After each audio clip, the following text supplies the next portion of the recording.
కేసీఆర్ గారు బీఆర్ఎస్ భవన్కి వచ్చి మాట్లాడిన తర్వాత రేవంత్ రెడ్డి గారు ఎట్లాంటి కౌంటర్ ఇచ్చిరో తెలుసా? రేవంత్ రెడ్డికి ఆ స్థాయి కూడా సరిపోలే.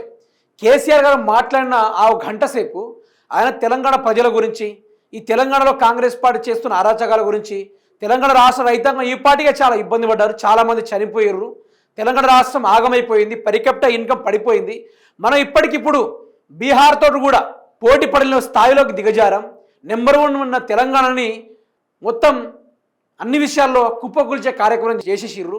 కాబట్టి దయచేసి మనం తెలంగాణ రాష్ట్రాన్ని కాపాడుకోవాలని చెప్పి కేసీఆర్ గారు మాట్లాడిన ఆ గంట సేపులో రేవంత్ రెడ్డి పేరును ఒక్కసారి కూడా తీయలేదు. అందులోనూ ఆయన ప్రజల గురించి బాగా మాట్లాడారు.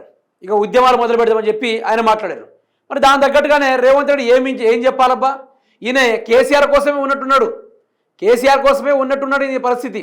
ఏదో బీఆర్ఎస్ పార్టీని హైప్ చేయడం తప్ప ఈయన దేనికి పనికిరాడన్నట్టుగా కనబడతా ఉంది వ్యవహారం మొత్తం. కేసీఆర్ గారు ప్రజల కోసం మాట్లాడారు, ఈయన లోపాల గురించి మాట్లాడుతుంది. ఈయన దేని గురించి మాట్లాడాలి? సరే మేము చేస్తాం, మాకు కొంచెం టైం కావాలని చెప్పాలో, లేకుంటే ఏదో ఒకటి మెప్పించాలి చెప్పాలి. కానీ అతను చేస్తాడు రేవంత్ రెడ్డి గారు. ఏం చేస్తాడు అంటే, ఇక మీరే వినండి, అదో సచ్చిన పార్టీ అట. ఏది? బీఆర్ఎస్ పార్టీ అదో సచ్చిన పార్టీ అని మాట్లాడుతూ ఉన్నాడు. బీఆర్ఎస్ శవంతో సమానం, ఎంత అలంకారం చేసినా లేచి రాదు సీఎం రేవంత్ రెడ్డి. తెలుసు, రాష్ట్ర ప్రజలందరికీ తెలుసు. అది బీఆర్ఎస్ పార్టీ శవం పాట, లేకుంటే రాబోయే రోజుల్లో ఎవరికి సుర్రు సుమ్మ ఏదో అది కూడా తెలిసే అవకాశం కూడా ఉంది. ఎందుకు తొందరపడుతున్నారు రేవంత్ రెడ్డి గారు? తొందర దేనికోసం? జర ఆగుర్రి, కొంచెం ఓపిక పట్టుర్రి, కథ ఏందో తెలుస్తుంది. ఎవ్వరం ముందు తేడతెల్లం అవుతుంది. ముందు తొందరపడి అదో సచ్చిన పార్టీ. అందుకనేనా ఈ పార్టీకి మీరు దోచుకున్న ప్రతి విషయాల కాడ వచ్చి ఒక్కొక్కరి పాయింట్లు దడిచిపోయేలా కార్పించలేదా? గట్టుంటుంది. కేసీఆర్ ముందు కవితకు సమాధానం చెప్పాలి, మన మనిషి వ్యాఖ్యలపై మాట్లాడాలి. ఇప్పుడు కల్వకుంట్ల కవిత గారి విషయానికి వస్తే, బ్యాక్ ఎండ్గా మీరే నడిపిస్తున్న విషయం తెలంగాణ రాష్ట్ర ప్రజలందరికీ తెలుసు, పక్కా ఆధారాలతో అందరికీ తెలుసు. ఈరోజు మీ బామర్ది గారు, అదేవిధంగా కల్వకుంట్ల కవిత గారు, వారి ఇద్దరి పొత్తులో ఓ కంపెనీ నడుస్తుందని కూడా తెలుసు. ఆ కంపెనీలో ఇంటర్ఫేర్ మీది కూడా ఉందని తెలుసు. కవిత నడిపించేది కూడా మీరే అని తెలుసు.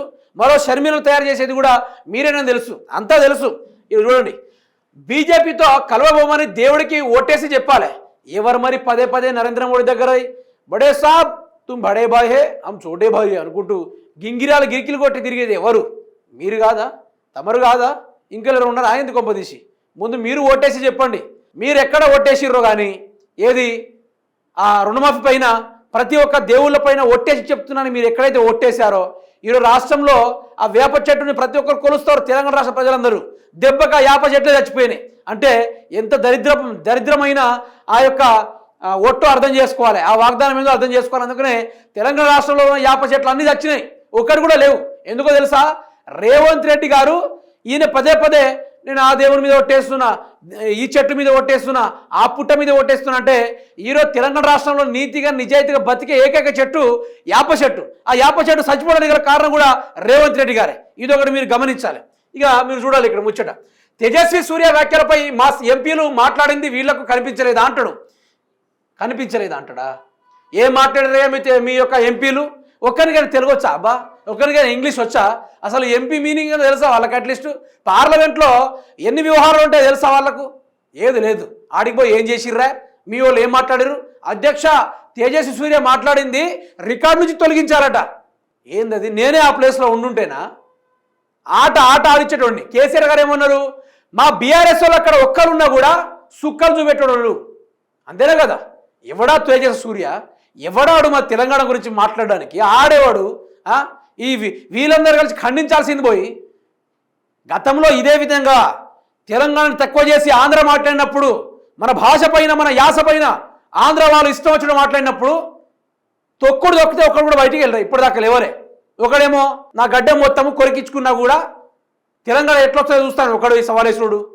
కరెంట్ తీగల పైన బట్టలారేసుకుని చెప్పుడు ఇంకోటి అంటాడు, నేను బతుకుండగా తెలంగాణ ఎట్లా వస్తుందో చూస్తాను ఇంకోటి. ఇట్లాంటి మిండలందరూ పోయిర్రిగా. ఈ వీడియో వచ్చాడు తేజస్వి సూర్య అనే వ్యక్తి. నువ్వు ఎంపీ లాగానే ఉండాలి. నువ్వు మా రాష్ట్రానికి ఎంపీ కాదు. నీకు నాకు సంబంధమే లేదు. అసలు నువ్వు ఎవరివో ఎక్కడో నీవో తెలంగాణ గురించి మాట్లాడుతుందమ్మా నీకు. వీపు విమానం మోత మోగుతుంది తేజస్వి సూర్య. వీపు విమానం మోత మోగుతుంది. తెలంగాణ గురించి తక్కువ చేసి మాట్లాడితే వీపు విమానం మోత మోగుతుంది. తెలంగాణ ఉద్యమాల గురించి, తెలంగాణ బలిదానాల గురించి, తెలంగాణ రక్తం చిందించే ముచ్చట్లపైన తక్కువ చేసి మాట్లాడితే మామూలుగా ఉండదు వ్యవహారం. తెలంగాణ అగ్గి పుట్టించేస్తుంది, అగ్గి రాజేస్తుంది, ఖతం చేస్తుంది తెలంగాణ. అది తెలంగాణ వ్యవహారం అంటే, అది తెలంగాణ లెక్క అంటే, అది తెలంగాణ కథ అంటే. దయచేసి ఎవరు కూడా దీంట్లో తగ్గే విషయం లేదు. తేజస్వి సూర్య క్షమాపణ ముక్కు నీళ్ళకి రాజు చెప్పాలి, అడ్డాగోలు కాదు. అందులోను మీ ఎంపీలు దండగా అంటే దండగా. అందులోను బీజేపీ ఎంపీలు అయితే ఏమంటారు, తేజస్వి సూర్య మాట్లాడిండు, మంచిగా మాట్లాడిండు, ఆయన తప్పు మాట్లాడిండు అనుకుంటారు. చీ BJP Congress the worst party in this India అని చెప్పుకోవాలి. And Telangana also. రాష్ట్రంలో ఇక 2 కూటములు ఏదట, ఒకటి కాంగ్రెస్ కమ్యూనిస్టు కోదండాం, సిగ్గుండాలి మీకు కొంచెమైనా. రెండోది బీఆర్ఎస్ బీజేపీ కూటమి. ఇగో బీఆర్ఎస్ పార్టీ పందుల వ్యవహారం కాదు, అది సింహాలు, సింగిల్గానే వస్తుంది, సింగిల్గానే ఢీ కొట్టుకొని పోతుంది. ఇప్పుడు ఈ పందు లెక్క మందలుగా చేసే దెప్పన కాంగ్రెస్ చేరుతుంది, బీజేపీ చేరుతుంది, తర్వాత కమ్యూనిస్ట్ పార్టీ చేరదు. అది సెల్ఫ్గా సింహం లెక్కన కొట్లాడుతుంది కమ్యూనిస్ట్ పార్టీ. ఇప్పుడు కూడా మిగతా టీడీపీ పార్టీ, జనసేన పార్టీ వీళ్ళందరూ గుంపులుగా మందలుగా వచ్చి తెలంగాణలో పోటీ చేసినా కూడా ఎంట్రీగా కూడా ఏం చేయలేరు అనేది తెలంగాణ రాష్ట్రంలో తేల్చి చెప్పేసారు.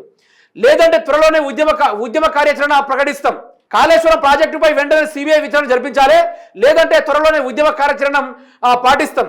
నీతోటి పిల్లి కూడా భయపడదు, నేను ముందే చెప్తాను, పిల్లి కూడా భయపడదు నీతోటి. అది నువ్వు తెలుసుకోవాలి మొదలు. మహిళా బిల్లు, డీలిమిటేషన్, జమిలీ ఎన్నికలు విషయంలో బీజేపీ శిఖండి రాజకీయాలని ఎద్దేవా. నువ్వు ఏం చేసినా కూడా నువ్వు కురుక్షేత్రంలో ఉన్న శిఖండిని గుర్తు చేసుకున్నా, మహాభారతంలోని ఈ యొక్క పాత్రను గుర్తు చేసుకున్నా కూడా నీతోటి అయ్యేదేం లేదు. ఒక్కటి చెప్తున్నా విను, నువ్వు జైలుకు పోతున్నావు, నిన్ను కేసీఆర్ జైలుకు పంపుతుండు, అది ఒక్కటి మైండ్లో పెట్టుకో. ఆ ఫ్రస్ట్రేషన్ తోటి నీకేం మాట్లాడాలో అర్థం కావట్లేదు.